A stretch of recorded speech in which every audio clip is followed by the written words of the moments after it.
Welcome to the Slop Farm. Enjoy the video. You start by picking a turbocharged ride and loading a tune that raises boost and rev ceiling. Once chosen, fit a stronger turbo, intake, and an ECU tune so boost builds quickly. Make sure your control mapping separates throttle and clutch inputs so you can modulate release precisely. Now go into a safe testing area. Use manual or semi-auto shifts and set shift speed to the fastest available. This combination creates the conditions where flutter can occur when you lift off. You need to build robust boost and high revs before attempting the lift.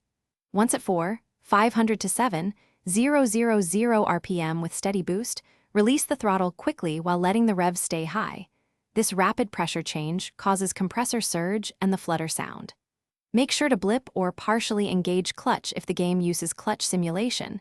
This preserves RPM while dumping throttle.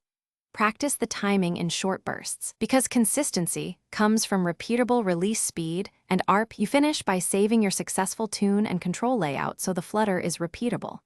If you don't hear flutter, increase turbo size or edge the ECU to allow higher RPM and try again. Small changes in boost or shift speed make big differences. If the car stalls or bogs, shorten release duration or use a clutch blip to keep revs spinning. This prevents transmission strain. One key troubleshooting tip: check controller dead zone and sensitivity. Too much smoothing removes the abrupt release needed for flutter. Thanks for watching. Consider subscribing if we helped you today.